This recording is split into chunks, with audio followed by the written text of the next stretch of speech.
Hello friends, welcome to WiFi study. दोस्तों, स्वागत करता हूँ आप सभी का WiFi study part fun academy पर। Good evening my dear friends, कैसे हो आप लोग? उम्मीद करता हूँ कि बहुत अच्छे होंगे और आपकी प्रिपरेशन जो है ये भी दोस्तों बहुत अच्छी चल रही होगी।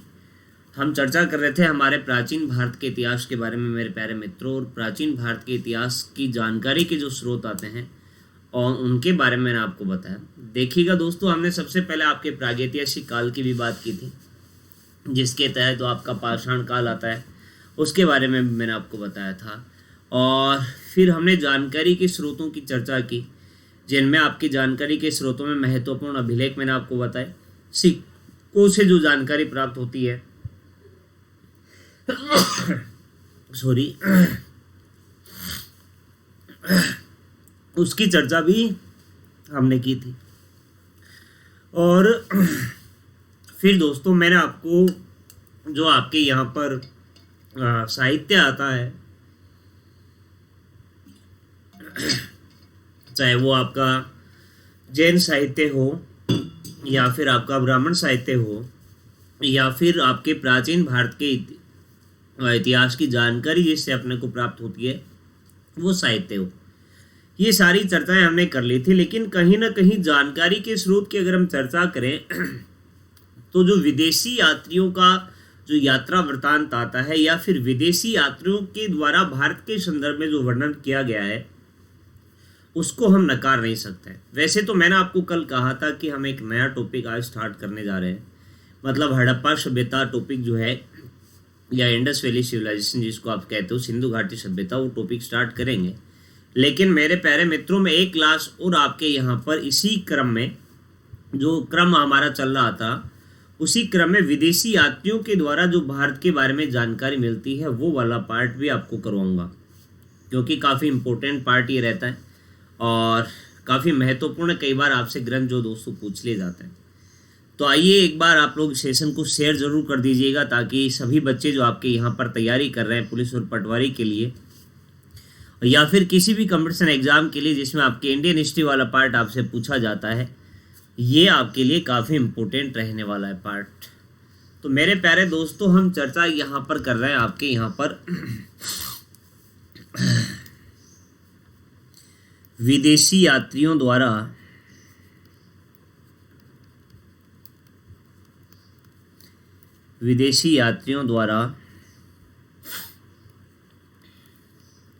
भारत के बारे में जानकारी।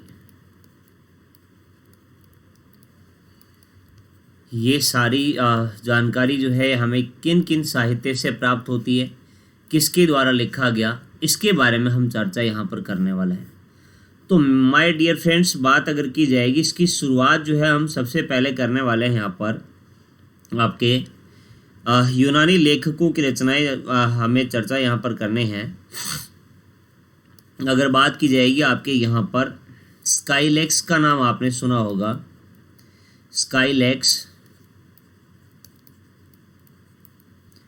वह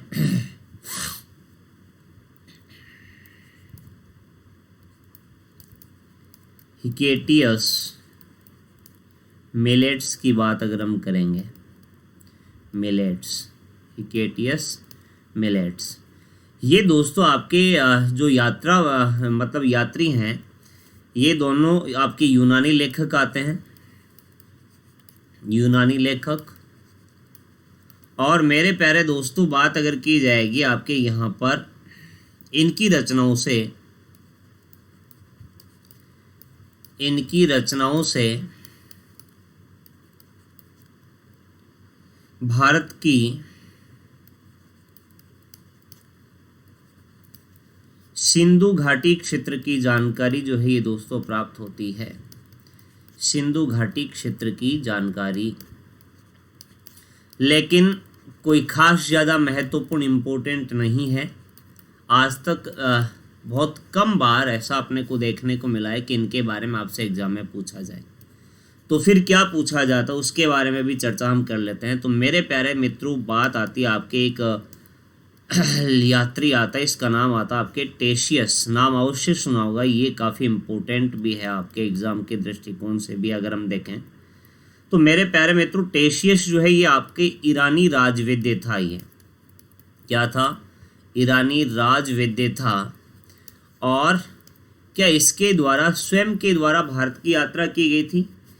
नहीं मेरे प्यारे मित्रों, अगर बात की जाएगी, ये स्वयं के द्वारा भारत की यात्रा नहीं की गई थी, बल्कि आपके ईरान के जो अधिकारी आते हैं उनसे ही भारत के विषय में ज्ञान प्राप्त करके इसके द्वारा लिखा गया था।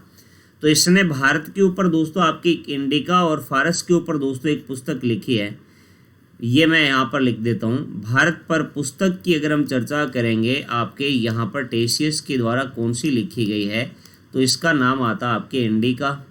अब आप कहेंगे सर इंडिका तो मेगास्थनीज की भी आती है। बिल्कुल, हम मेगास्थनीज की पुस्तक इंडिका के बारे में भी चर्चा आगे करेंगे, लेकिन मेरे प्यारे दोस्तों अभी टेशियस के बारे में हम चर्चा कर रहे हैं जो आपके ईरानी राजवैद्य था।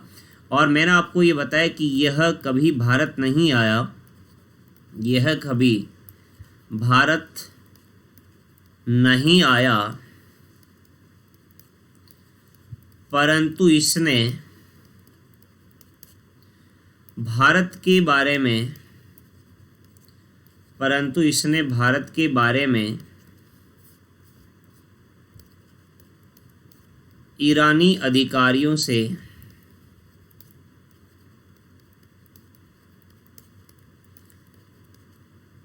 मिली जानकारी के आधार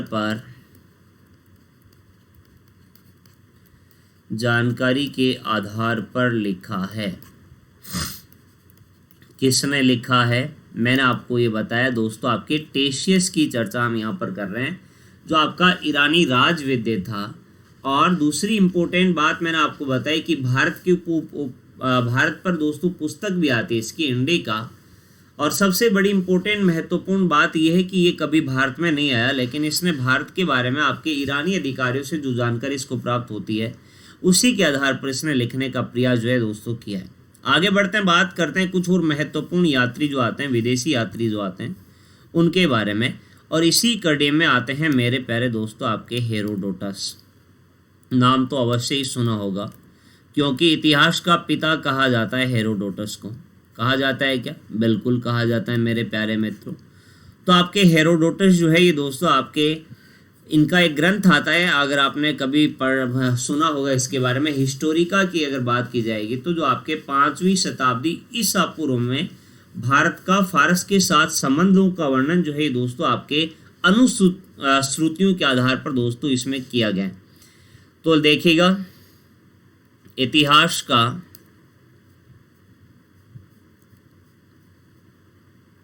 एक मिनट में इसको ठीक कर देता हूँ थोड़ा सा। हेरोडोटस की चर्चा हम यहाँ पर कर रहे हैं और इतिहास की बात हम यहाँ पर कर रहे हैं। इतिहास का पिता कहा जाता है, किसको कहा जाता है? हेरोडोटस को कहा जाता है। हेरोडोटस की बात अगर की जाएगी, ग्रंथ की अगर हम चर्चा करते हैं कौन सा ग्रंथ लिखा गया, तब आप कहेंगे कि सर हिस्टोरी का ग्रंथ जो आता है ये मेरे प्यारे मित्रों आपके हेरोडोटस के द्वारा लिखा गया, हिस्टोरिका। और इसी हिस्टोरिका में अगर हम चर्चा करते हैं, इसी हिस्टोरिका में भारत फारस संबंधों का वर्णन जो है,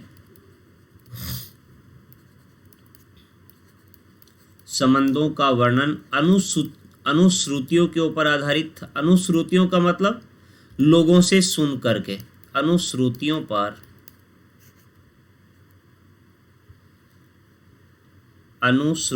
पर आधारित, ठीक है। ये वर्णन जो है ये दोस्तों आपके किसके द्वारा किया गया? हेरोडोटस के द्वारा कहा गया। और हेरोडोटस जो है ये भी दोस्तों आपके भारत में नहीं आया था। आगे बढ़ते हैं, बात करते हैं मेरे प्यारे दोस्तों इसी प्रकार आपके यहाँ पर जो और इम्पोर्टेंट जो आपके यहाँ पर दरबारी या फिर यात्री आते हैं उनके बारे में चर्चा कर लेते हैं। इसी श्रेणी में नाम आता है मेरे प्यारे दोस्तों आपके मेगास्थनीज का।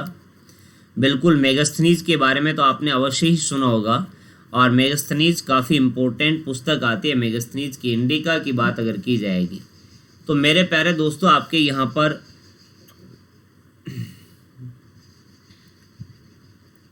सेल्यूकस निकेटर सेल्यूकस निकेटर का राजदूत जो चंद्रगुप्त मौर्य के दरबार में, चंद्रगुप्त मौर्य के दरबार में लगभग 14 वर्ष रहा। तो मेरे प्यारे मित्रों, बात अगर की जाएगी आपके यहाँ पर मेगास्थनीज का नाम आपने अवश्य ही सुना होगा, और सेल्यूकस निकेटर युद्ध में पराजित हो गया था चंद्रगुप्त मौर्य से, आपको ये भी पता होगा, और आपकी युद्ध के बाद में संधि भी हुई थी। ये सारी चर्चाएं हम करेंगे जब हम बात करेंगे आपके मौर्य वंश के बारे में, जब मैं आपको बताऊंगा मेरे प्यारे मित्रों, तब हम इसको कवर करेंगे। आप एक बार फिर से, मैं आपसे रिक्वेस्ट करता हूँ कि एक बार फिर से सेशन को आप शेयर जरूर कर दीजिएगा।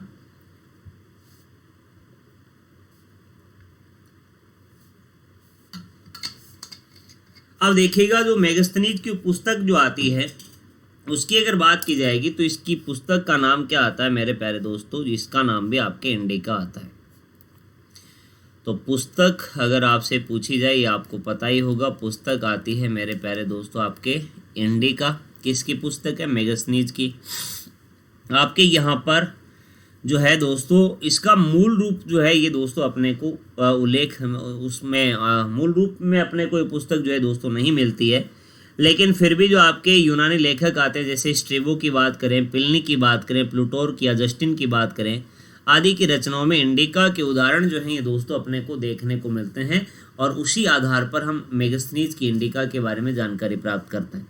जब हम चंद्रगुप्त मौर्य की बात करेंगे तब मैं आपको इसके बारे में भी बताऊंगा कि मेगास्थनीज जो है ये भारत की तत्कालीन सामाजिक स्थिति, धार्मिक स्थिति के बारे में भी वर्णन करता है, किस प्रकार वर्णन करता है, ये सारी चर्चाएं हम वहां पर करने वाले हैं। आगे बढ़ते हैं, बात करते हैं मेरे प्यारे दोस्तों, आपके एक और राजदूत आता है, और उसकी बात अगर की जाएगी, इसका नाम आता है मेरे प्यारे दोस्तों आपके डायमेकस। सुना होगा आपने इसका नाम। अब ये डायमेकस कौन था? तो चंद्रगुप्त मौर्य का जो उत्तराधिकारी था बिंदुसार, उसी के दरबार में ये आपके सीरिया के राजा का राजदूत था। सीरिया शासक, सीरिया राजा की बात अगर की जाएगी, सीरिया राजा एंटियोकस की अगर हम चर्चा करते हैं, एंटियोकस जो है का राजदूत जो बिंदुसार के दरबार में रहा। किसके दरबार में? बिंदुसार के दरबार में रहा। अब ये बिंदुसार जो है ये दोस्तों मैंने आपको बता ही दिया है कि ये आपके बिंदुसार चंद्रगुप्त मौर्य का उत्तराधिकारी था, और डायमेकस से भी अपने को जानकारी जो है दोस्तों प्राप्त होती है। अब देखिएगा, आगे बढ़ते हैं, एक और यात्री आपका यहाँ पर आता है। अशोक के समय की अगर चर्चा की जाएगी, और अशोक के समय जो आता है उसका नाम आता है डायोनीशियस।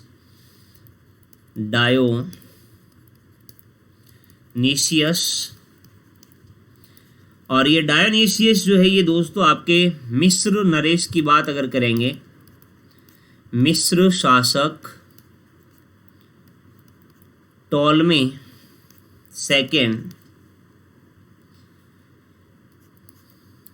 सेकेंड फिलाडेल्फस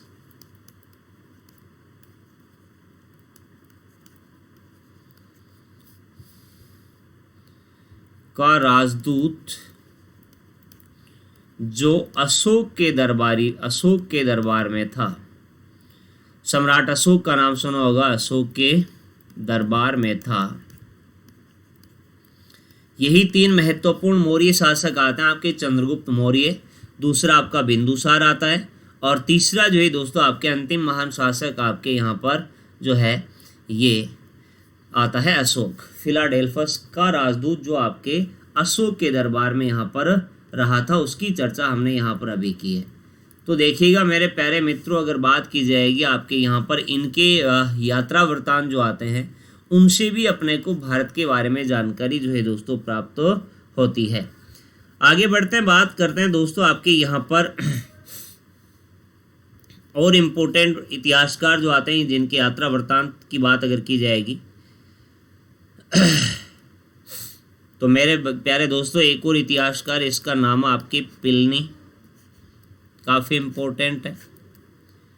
प्लिनी ये आपके मूल रूप से अगर बात की जाएगी, यह इटली निवासी था। कहाँ का था? इटली निवासी था। और दोस्तों उसके द्वारा आपके 75 ईस्वी के आसपास की अगर हम चर्चा करेंगे, 75 ईस्वी के आसपास इसने ग्रंथ है, बड़ा ही इम्पोर्टेंट है ये दोस्तों, नेचुरल हिस्टोरी का। नेचुरल हिस्टोरी का, नेचुरल हिस्टोरी का जो है ये दोस्तों आपके यहाँ पर इसके द्वारा, प्लिनी के द्वारा दोस्तों लिखी गई थी। काफ़ी इम्पोर्टेंट है, मूल रूप से इटली का था। और मैंने आपको ये बताया कि दोस्तों आपके यहाँ पर जो है ये आपके नेचुरल हिस्टोरी का इसके द्वारा लिखा गया। और आपके रोम से भारी मात्रा में भारत को निर्यात होने वाले सोने के लिए दुख प्रकट इसमें इसके द्वारा किया गया है। भारतीय वनस्पति, खनिज और पशुओं की जानकारी जो है ये दोस्तों अपने को इसकी इस पुस्तक से प्राप्त होती है। तो मैं यहाँ पर लिख देता हूँ भारतीय वनस्पति, समझ में नहीं आ रहा होगा ये, मैं इसको दोबारा लिख देता हूँ ताकि आपको बिल्कुल क्लियर तरीके से, एकदम अच्छे तरीके से समझ में आ जाइए। मैंने ये कहा ये आपके भारतीय वनस्पति की अगर बात करेंगे, वनस्पति तथा साथ में मैंने आपको बताया पशुओं के बारे में, वह पशुओं और खनिजों का उल्लेख जो है ये मेरे प्यारे मित्रों आपके यहाँ पर इसके द्वारा, प्लिनी के द्वारा किया गया। तो नेचुरल हिस्टोरीज का इसकी पुस्तक आती है। इटली का मूल रूप से निवासी था और इटली के रोम से जो आपके भारी मात्रा में भारत को निर्यात जो सोना हुआ करता था, सोने की बात अगर की जाएगी, अर्थात हम ये कह सकते हैं कि भारत और आपके इटली के मध्य व्यापार का वर्णन जो है ये दोस्तों इसके द्वारा किया गया है। तो ये भी बात हम लिख सकते हैं, भारत इटली के व्यापार का वर्णन जो है ये मेरे प्यारे मित्रों इसके द्वारा, आपके प्लिनी के द्वारा किया गया। आगे बढ़ते हैं, बात करते हैं आपके यहाँ पर और इम्पोर्टेंट जो इतिहासकार आते हैं जिनके द्वारा दोस्तों आपके यहाँ पर भारत के बारे में वर्णन करने का कार्य किया गया, उसके बारे में भी चर्चा आपको बता देता हूँ। तो एक आपका इतिहासकार आता है टोलमी की अगर बात की जाएगी, और टोलमी की अगर हम चर्चा करते हैं तो दोस्तों आपके इसकी पुस्तक जो आती है टोलमी की अगर बात की जाएगी, ज्योग्राफी सुना होगा आपने, ज्योग्राफी, और ये इस पुस्तक से भी अपने को इसके बारे में, भारत के बारे में उल्लेख इसके द्वारा किया गया है। ठीक है, आगे बढ़ते हैं, बात करते हैं आपके यहाँ पर यूनानी लेखक जो आते हैं जिनका नाम आता है आपके जस्टिन का नाम आप लोगों ने अवश्य सुना होगा। और जस्टिन के ग्रंथ की अगर बात की जाएगी तो दोस्तों आपके यहाँ पर ग्रंथ आता है सार संग्रह। क्या नाम है? सार संग्रह इसकी पुस्तक आती है। इसी प्रकार प्लूटार्क की अगर बात करेंगे, जस्टिन की बात हो रही है तो प्लूटार्क की भी चर्चा अपने को करनी पड़ेगी। और प्लूटार्क जो है ये मेरे प्यारे दोस्तों उसके द्वारा आपके पैरेलल लाइन जो है ये दोस्तों आपके पुस्तक इनके द्वारा लिखी गई थी। तो ये मैं इधर लिख देता हूँ, ये ग्रंथ है और ये भी आपका ग्रंथ आता है। जस्टिन और प्लूटार्क ये दोनों आपके यूनानी लेखक आते हैं। आगे बढ़ते हैं, बात करते हैं मेरे प्यारे दोस्तों आपके यहाँ पर स्ट्रेबो के बारे में। और स्ट्रेबो जो है उसकी अगर चर्चा की जाए मेरे प्यारे दोस्तों तो आपके यहाँ पर स्ट्रेबो की पुस्तक जो आती है वो कौन सी आती है? ज्योग्राफी या फिर भूगोल, या फिर ज्योग्राफी भी इसको, ये की बात है, ये कोई दिक्कत नहीं है। किसकी पुस्तक? स्ट्रेबो की। और आपके टोलमी की पुस्तक भी कौन सी आती है? ये भी आपकी ज्योग्राफी आती है। अब देखिएगा स्ट्रेबो की अगर बात करेंगे तो दोस्तों आपके स्ट्रेबो ने डायमेकस को सबसे बड़ा झूठा और मेगास्थनीज को डायमेकस के बाद सबसे बड़ा झूठा जो है ये दोस्तों आपके यहाँ पर बताया गया। किसने बताया? स्ट्रेबो के द्वारा ऐसा बताया गया। मतलब आपके यहाँ पर स्ट्रेबो के द्वारा दोस्तों मैं ये कह सकता हूँ सीधे सिंपल वर्डों में अगर बात करेंगे, भारत के बारे में जानकारी, भारत के बारे में जानकारी मिलती है। ठीक है ना? ध्यान में रखिएगा। और आगे बढ़ते हैं, बात करते हैं आपके यहाँ पर और जो आपके इतिहासकार आते हैं उनकी बात अगर की जाएगी, इनमें से एक और आते हैं, इनका नाम आता है आपके एरियन। और दोस्तों आपके इसने एरियन की अगर बात करेंगे तो इसने आपके यहाँ पर इंडिका, मेगास्थनीज की पुस्तक आती है, इंडिका और सिकंदर, इंडिका और सिकंदर के आक्रमण, सिकंदर का आक्रमण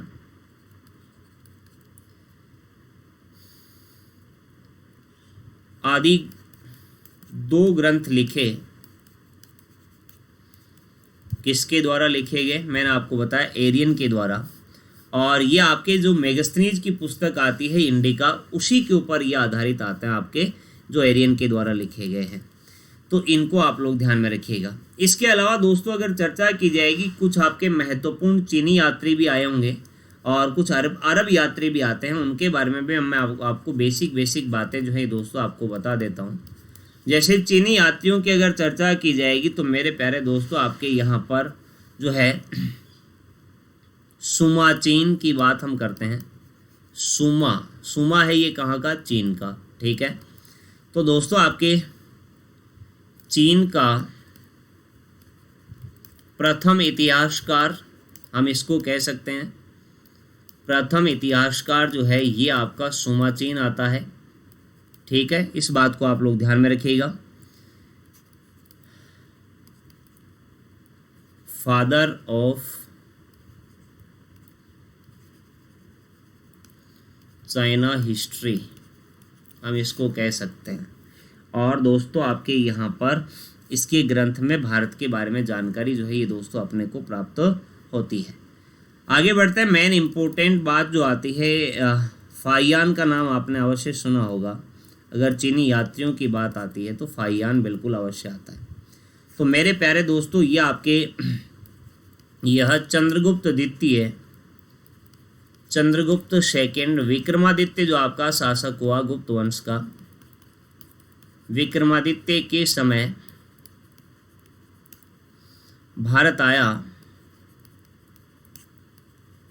कौन आया? फाहियान की बात अगर हम करेंगे, और फाहियान के ग्रंथ की अगर बात की जाएगी तो दोस्तों इसका ग्रंथ जो आता है ये कौन सा आता है? तो मेरे प्यारे दोस्तों क्यों की जो है ये आपके यहाँ पर फाहियान के द्वारा ग्रंथ जो है ये रचित किया गया था, ठीक है ना। ओके, ध्यान में रखिएगा। आगे बढ़ते हैं, बात करते हैं दोस्तों आपके यहाँ पर अगला यात्री जो आता है, सबसे महत्वपूर्ण यात्री वेनसांग, जिसको यात्रियों का राजकुमार भी कहा जाता है। वेनसांग की अगर बात की जाएगी तो दोस्तों आपके हर्षवर्धन के काल में भारत आया। किसके काल में? हर्षवर्धन के काल में भारत आया था और ये भारत में आपके लगभग 16 वर्ष रह करके गया। 16 वर्ष भारत में दोस्तों ये आपके वेनसांग जो है दोस्तों रहा था। और इसके ग्रंथ की अगर बात की जाएगी तो आपको सबको ही पता होगा ग्रंथ, मेरे प्यारे दोस्तों जो आता है उसका नाम आता है आपके सीयूकी। क्या नाम है? सीयूकी। ये किसका ग्रंथ मैंने आपको होता है? हर्षवर्धन के काल में भारत में चीनी यात्री वेनसांग की बात हमने की है। और इसका आपके ये दोस्तों आपके इसको यात्रियों का राजकुमार भी कहा जाता है, ये भी आपको पता होगा। वेनसांग को यात्रियों का राजकुमार कहा जाता है, राजकुमार कहा जाता है। तो मेरे प्यारे दोस्तों ये हमने कुछ महत्वपूर्ण जो आपके चीनी यात्री आते हैं उनके बारे में चर्चा अभी की है। एक मैं यात्री और बता देता हूँ आपको, अगर चीनी यात्रियों की ही चर्चा चल रही है तो एक यात्री और आता है मेरे प्यारे दोस्तों, इसका नाम आता है आपके इत्सिंग। क्या नाम है? इत्सिंग। इससे पहले हमने बात की आपके यहाँ पर फाहियान, वेनसांग के बारे में। और दोस्तों आपके यहाँ पर इत्सिंग जो है इसकी बात अगर की जाएगी तो ये आपके इसके ग्रंथ की अगर बात करेंगे, इसका ग्रंथ कौन सा आता है? तो इसका ग्रंथ जो है ये दोस्तों आपके आता है प्रमुख बौद्ध भिक्षुओं की आत्मकथाएं। प्रमुख बौद्ध भिक्षुओं की आत्मकथाएं ये आपके इत सिंह के द्वारा रचित ग्रंथ आता। और दोस्तों ये आपके जो है नालंदा और विक्रमशिला विश्वविद्यालय में दोस्तों ये रहा था। यह है नालंदा व विक्रमशिला विश्वविद्यालय में रहा, विश्वविद्यालय में रहा था। कौन रहा था? ये दोस्तों आपके इत सिंह की बात यहाँ पर हम कर रहे हैं। तो ये थे दोस्तों आपके कुछ महत्वपूर्ण विदेशी यात्री जिनके साथ में हमने दोस्तों आपके यहाँ पर चीनी यात्री जो आते हैं उनके बारे में भी चर्चा यहाँ पर की है।